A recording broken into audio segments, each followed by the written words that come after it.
गुरु ब्रह्म महिमा अलेख शरण।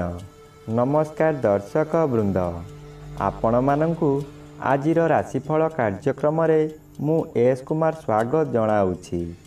प्रतिदिन निजर राशिफल जानिबा पाई गुरुकृपा यूट्यूब चैनल को सब्सक्राइब करंतु और पाखरे थिबा बेल आइकन को प्रेस करी ऑल नोटिफिकेशन ऑन करी दियंतु, जहा फलरे आमे जेतेबेले वीडियो अपलोड करिवो प्रथमे आपण वीडियो देखि पारिबे। आमर यही वीडियो रे आपण संपूर्ण पंचांग सहित मेष ठारू मीन पर्यंत 12 गोटी राशिर राशिफल विषय रे जानि पारिबे। वीडियो को दयाकरी शेष पर्यंत देखंतु। वीडियोटी भल लागिथिले वीडियो को लाइक करंतु एवं आपणक प्रियजन पाखु शेयर करी जणांतु। एबे आसंतु जानिबा आज दिनर संपूर्ण पंचांग विषय। आज 2025 मसीहा एप्रिल मास 3 तारिख गुरुवार, दिल्ली स्वराब्द सन 1432 साल, स्वाधीन भारताब्द 78 वर्ष, महिमाद 198 वर्ष। उत्कल गजपति श्री श्री गजपति दिव्यसिंहदेव महाराजांकर 68 अंक। सौरस्व चैत्र मास 21 दिन, चांद्रमते चैत्र शुक्लपक्ष षष्ठी तिथि रात्रि 2 घंटा 30 मिनिट पर्यंत। आजिर सूर्योदय विरजा क्षेत्र को 5 घंटा 40 मिनिट, मीन लग्न 2 दंड 18 लिता गते उदय। आजिर सूर्यास्त विरजा क्षेत्र को 5 घंटा 56 मिनिट, कन्या लग्न 3 दंड 29 लिता गते अस्त। आज वृष चंद्र रात्रि 11 घंटा 2 मिनिट पर्यंत। एहा परे मिथुन चंद्र, रोहिणी नक्षत्र दिबा 11 घंटा 43 मिनिट पर्यंत। एहा परे मृगशिरा नक्षत्र। आज जन्मित शिशुर वृष राशि, वैश्य वर्ण, नरगण दिबा 11 घंटा 43 मिनिट गते देवगण एवं रात्रि 11 घंटा 2 मिनिट गते मिथुन राशि, शूद्र वर्ण, देवगण। आज मृत व्यक्तिर रात्रि 2 घंटा 30 मिनिट गते एकपाद पुष्कर दोष। निषिद्ध खाद्य आज निम्ब भोजन निषेध अटे।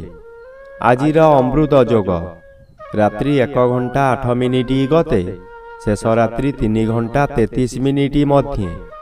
आजिर महेंद्र जोग प्रातरु दिबा 7 घंटा 13 मिनिट मध्य एवं दिबा 9 घंटा 37 मिनिट गते 12 घंटा 1 मिनिट मध्य। आजिर काल बेला एवं 12 बेला अपराह्न 3 घंटा 8 मिनिट गते 5 घंटा 56 मिनिट मध्य। आजिर काल रात्रि रात्रि 12 घंटा 12 मिनिट गते 1 घंटा 46 मिनिट मध्य। आजिर राहु काल मध्याह्न 1 घंटा 30 मिनिट ठारू अपराह्न 3 घंटा मध्य। आज कन्या राशिर घात चंद्र दिबा 11 घंटा 43 मिनिट मध्य, मकर राशिर घात नक्षत्र। मेष राशि और कर्कट राशिर घात तिथि, तुला राशि और कुंभ राशिर घात 12।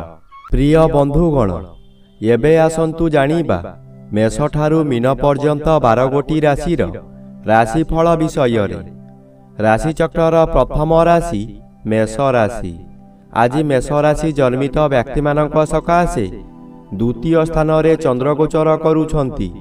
आपणंकु किछि व्यक्ति असहयोग करुथिबा स्थले अन्य किछि व्यक्ति सहयोगर हाथ बढ़ाई आपणंकु उच्चकु उठाई नेबे। बाधा आसुथिबा स्थानरु विलंबरे हेउ पछे सफलता मिलिब। आपणक उद्यम फलप्रद हेब। उत्तर दिगरु कोनोसी व्यक्ति आपणक सहित जोगाजोग करी शुभ खबर देबे। आगामी दिन सकाशे आयर संधान देबे ओ आपणकु जोगाजोगर साहाय्य करिबे। एबे आसंतु जानिबा राशि चक्रर द्वितीय राशि वृष राशि विषय रे। आज वृष राशि जन्मित व्यक्ति मानक सकाशे एकादश रवि शुभ ओ श्रीचंद्र गोचर करूछंती किछि शुभ फल प्रदान करिबे। एही समय रे गृह रे किछि मांगलिक कार्य होई पारे।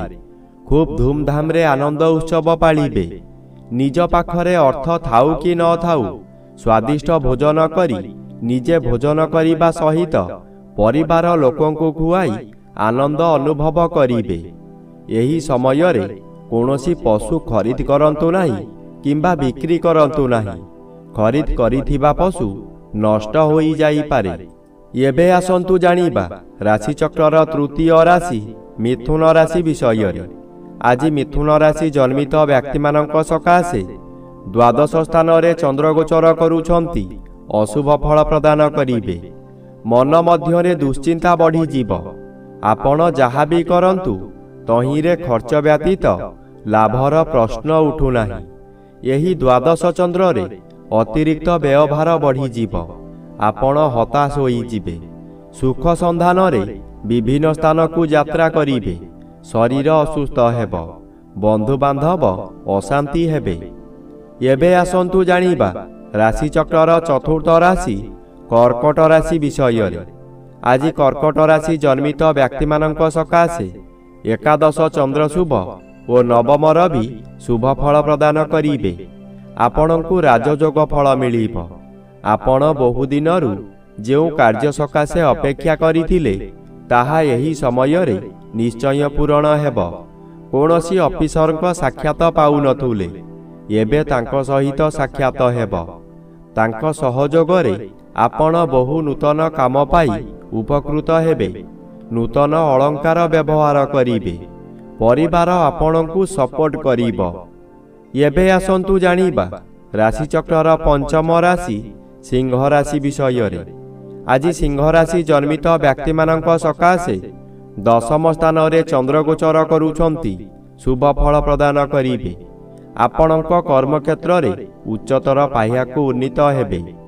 ଏହି ସମୟରେ ନୂତନ କର୍ମ ମଧ୍ୟ ମିଳିବ। ଯେକୌଣସି କାମ କରନ୍ତୁ ତହିଁରେ ସଫଳତା ମିଳିବ। ଉପରିସ୍ଥ ଅଫିସରଙ୍କ ଠାରୁ ପ୍ରଶଂସାମାନ ମିଳିବ। ପ୍ରତିଷ୍ଠା ଲାଭ କରିବେ। ଆପଣଙ୍କ କାର୍ଯ୍ୟ ଦେଖି ସାଥୀ କର୍ମଚାରୀମାନେ ଆପଣଙ୍କୁ ଅନୁକରଣ କରିବେ ଓ ସଫଳତାର ସୂତ୍ର ଶିକ୍ଷା କରିବେ। ଏବେ ଆସନ୍ତୁ ଜାଣିବା ରାଶିଚକ୍ରର ଷଷ୍ଠ ରାଶି କନ୍ୟା ରାଶି ବିଷୟରେ। ଆଜି କନ୍ୟା ରାଶି ଜନ୍ମିତ ବ୍ୟକ୍ତିମାନଙ୍କ ସକାଶେ ନବମ ଚନ୍ଦ୍ର ଅଶୁଭ ଓ ସପ୍ତମ ରବି ଅଶୁଭ ଫଳ ପ୍ରଦାନ କରିବେ। ପିତୃପୀଡ଼ା ଗୁରୁଜନ ପୀଡ଼ା ଦେଖାଦେବ। ଯେଉଁଆଡ଼େ ଯିବେ ଆପଣଙ୍କୁ ଲୋକମାନେ ପରିହାସ କରିବେ। ଯେଉଁ ଲୋକ ଆପଣଙ୍କୁ ସମ୍ମାନ ଦେଉଥିଲେ ସେହି ଲୋକମାନେ ପରିହାସ କରିବେ। ଆପଣଙ୍କର ଦୋଷ ଦୁର୍ବଳତା ସବୁ ପଦାରେ ପଡ଼ିଯିବ। ଘୋର ଅପମାନରେ ଜର୍ଜରିତ ହୋଇ ମଥା ବିଚଳିତ ହୋଇଯିବ। ଏବେ ଆସନ୍ତୁ ଜାଣିବା ରାଶିଚକ୍ରର ସପ୍ତମ ରାଶି ତୁଳା ରାଶି ବିଷୟରେ। ଆଜି ତୁଳା ରାଶି ଜନ୍ମିତ ବ୍ୟକ୍ତିମାନଙ୍କ ସକାଶେ ଅଷ୍ଟମ ସ୍ଥାନରେ ଚନ୍ଦ୍ରଗୋଚର କରୁଛନ୍ତି ଅତି ଅଶୁଭ ଫଳ ମିଳିବ। ଏହି ସମୟରେ ଆପଣ ଯେଉଁ ସ୍ଥାନକୁ ଯିବେ ସେଠାରେ କଳହ ହେବ। ବିଭିନ୍ନ ପ୍ରକାର କ୍ଷତି ହୋଇ ଆପଣଙ୍କ ମଥା ବିଚଳିତ ହୋଇଯିବ। ରାସ୍ତାରେ ଯିବା ସମୟରେ ଆପଣ ଅନ୍ୟମନସ୍କ ହୋଇପାରନ୍ତି। ସାବଧାନ ନ ରହିଲେ ଯାନବାହନ ଦୁର୍ଘଟଣାକୁ ଏଡ଼ାଇ ଦେଇ ହେବ ନାହିଁ। ଏହି ସମୟରେ ଆପଣଙ୍କୁ ଗରମ ଜ୍ୱର ମଧ୍ୟ ହୋଇପାରେ। ଏବେ ଆସନ୍ତୁ ଜାଣିବା ରାଶିଚକ୍ରର ଅଷ୍ଟମ ରାଶି ବିଛା ରାଶି ବିଷୟରେ। ଆଜି ବିଛା ରାଶି ଜନ୍ମିତ ବ୍ୟକ୍ତିମାନଙ୍କ ସକାଶେ ଘାତଚନ୍ଦ୍ର ଭୋଗ ହେଉଛି ଅଶୁଭ ଫଳ ମିଳିବ। ପାରିବାରିକ ଅଶାନ୍ତି ଭୋଗିବେ। ସୁଖହାନି ଘଟିବ। ସ୍ୱାମୀ ସ୍ତ୍ରୀଙ୍କ ମଧ୍ୟରେ ସାମାନ୍ୟ କାରଣରୁ ଝଗଡ଼ା ହେବ। ଆପଣଙ୍କର ଆୟ କମିଯିବ। ଯାହା ଆଶା କରିଥିଲେ ତାହା ମିଳିବ ନାହିଁ। ମଥା ବିଚଳିତ ହୋଇପାରେ। ବିପରୀତ ଖବର ପାଇ ବ୍ୟଥିତ ହେବେ। ନାସା କର୍ଣ୍ଣ ଚକ୍ଷୁ ପୀଡ଼ା ହୋଇପାରେ। ମାନସିକ ଦୁର୍ଘଟଣା ବୃଦ୍ଧି ହେବ। ଆପଣ କି କର୍ତ୍ତବ୍ୟମୂଢ଼ ହୋଇଯିବେ। ଏବେ ଆସନ୍ତୁ ଜାଣିବା ରାଶିଚକ୍ରର ନବମ ରାଶି ଧନୁ ରାଶି ବିଷୟରେ। ଆଜି ଧନୁ ରାଶି ଜନ୍ମିତ ବ୍ୟକ୍ତିମାନଙ୍କ ସକାଶେ ଷଷ୍ଠ ସ୍ଥାନରେ ଚନ୍ଦ୍ରଗୋଚର କରୁଛନ୍ତି ଶୁଭ ଫଳ ପ୍ରଦାନ କରିବେ। ଆପଣଙ୍କ ପରିବାର ମଧ୍ୟରେ ହସ ଖୁସିର ଉତ୍ତମ ବାତାବରଣ ଖେଳିଯିବ। ବିଗତ ଦିନମାନଙ୍କରେ ଆପଣ ପ୍ରତ୍ୟେକ କାର୍ଯ୍ୟରେ ଫେଲ ମାରିଥିଲେ। ଏବେ ଯେଉଁ କାର୍ଯ୍ୟ କରିବାକୁ ଆଗ୍ରହ ପ୍ରକାଶ କରିବେ ତହିଁରେ ସଫଳତା ନିଶ୍ଚୟ ମିଳିବ। ଷଷ୍ଠ ଚନ୍ଦ୍ର ଆର୍ଥିକ ଦୃଷ୍ଟିରେ ଉନ୍ନତି ଆଣେ। ଆପଣ ଯେଉଁ ବ୍ୟବସାୟ କରୁଛନ୍ତି ତହିଁରେ ଆଶାଠାରୁ ଅଧିକ ଆୟ କରିବେ। ଏବେ ଆସନ୍ତୁ ଜାଣିବା ରାଶିଚକ୍ରର ଦଶମ ରାଶି ମକର ରାଶି ବିଷୟରେ। ଆଜି ମକର ରାଶି ଜନ୍ମିତ ବ୍ୟକ୍ତିମାନଙ୍କ ସକାଶେ ପଞ୍ଚମ ସ୍ଥାନରେ ଚନ୍ଦ୍ରଗୋଚର କରୁଛନ୍ତି। ଅଶୁଭ ଫଳ ମିଳିବ। ହଠାତ୍ ସ୍ୱାସ୍ଥ୍ୟ ହାନି ହେବ। କୌଣସି ଗୋଟାଏ କାମ କରିବାର ସମୟ ନିର୍ଦ୍ଧାରିତ ହୋଇସାରିଥିବ, କିନ୍ତୁ ଆପଣଙ୍କ ଶରୀର ଅସୁସ୍ଥ ହେବା କାରଣରୁ ଆପଣ କଥା ଦେଇ କଥା ରଖିପାରିବେ ନାହିଁ। ମନରେ ଦୁଃଖ ଯନ୍ତ୍ରଣା ଭୋଗିବେ। ମନରେ ଦୁଶ୍ଚିନ୍ତା ବଢ଼ିଯିବାରୁ ରୋଗ ମାଡ଼ି ବସିବ। ବହୁ କଷ୍ଟ ଭୋଗିବେ। ଏହି ସମୟରେ କେଉଁଠାରୁ ବଡ଼ ଦୁଃଖ ଖବର ପାଇ ବୋଝ ଉପରେ ଲଳିତା ବିଡ଼ା ସଦୃଶ୍ୟ ହେବ। ଏବେ ଆସନ୍ତୁ ଜାଣିବା ରାଶିଚକ୍ରର ଏକାଦଶ ରାଶି କୁମ୍ଭ ରାଶି ବିଷୟରେ। ଆଜି କୁମ୍ଭ ରାଶି ଜନ୍ମିତ ବ୍ୟକ୍ତିମାନଙ୍କ ସକାଶେ ଚତୁର୍ଥ ସ୍ଥାନରେ ଚନ୍ଦ୍ରଗୋଚର କରୁଥିବାରୁ ଅଶୁଭ ଫଳ ମିଳିବ। ଆପଣ ଅର୍ଥ ସକାଶେ ବିକଳ ହୋଇ ଚତୁର୍ଦିଗ ଭ୍ରମଣ କରିବେ, କିନ୍ତୁ କୌଣସି ସୁଫଳ ମିଳିବ ନାହିଁ। କଥାରେ ଅଛି, ଯେଣେ ଇଚ୍ଛା ତେଣେ ଯା, କର୍ମ ଘେନି ବୁଲୁଥା। ଆପଣ ଯାହା କରନ୍ତୁ ଖାଲି ଅର୍ଥହାନି ହେବା ଛଡ଼ା ଲାଭ ହେବାର ପ୍ରଶ୍ନ ଉଠୁନାହିଁ, ଯାହାଦ୍ୱାରା ମାନସିକ ଚାପରେ ଆପଣ ବିଚଳିତ ହୋଇଯିବେ। ଆପଣଙ୍କ ମନ ମଧ୍ୟରେ ଗୋଟାଏ ଅଜଣା ଆତଙ୍କ ଖେଳିଯିବ। ଏବେ ଆସନ୍ତୁ ଜାଣିବା ରାଶିଚକ୍ରର ଦ୍ୱାଦଶ ବା ଶେଷ ରାଶି ମୀନ ରାଶି ବିଷୟରେ। ଆଜି ମୀନ ରାଶି ଜନ୍ମିତ ବ୍ୟକ୍ତିମାନଙ୍କ ସକାଶେ ତୃତୀୟ ସ୍ଥାନରେ ଚନ୍ଦ୍ରଗୋଚର କରୁଛନ୍ତି। ଶୁଭ ଫଳ ମିଳିବ। ତୃତୀୟ ଚନ୍ଦ୍ର ବଳବାନ ଚନ୍ଦ୍ର। ଏହି ସମୟରେ ଆପଣଙ୍କର ସ୍ୱାସ୍ଥ୍ୟରେ ଉନ୍ନତି ଘଟିବ। ପୂର୍ବରୁ ଥିବା ରୋଗମାନ ଅପସରିଯିବ। ଶରୀରର ତେଜ ବୃଦ୍ଧି ହେବ। ଯେଉଁ କାର୍ଯ୍ୟ କରିବାକୁ ଚାହିଁବେ ତହିଁରେ ସଫଳତା ଲାଭ କରିବେ। ହଠାତ୍ ଆପଣଙ୍କର କୌଣସିଠାରୁ ଶୁଭ ଖବର ପାଇ ମନର ବଳ ବୃଦ୍ଧି ହେବ। ବ୍ୟବସାୟରେ ଅଧିକ ଲାଭବାନ ହେବେ। ଆଜି ଧନ ସଞ୍ଚୟ କରିବାର ଦିନଟିଏ।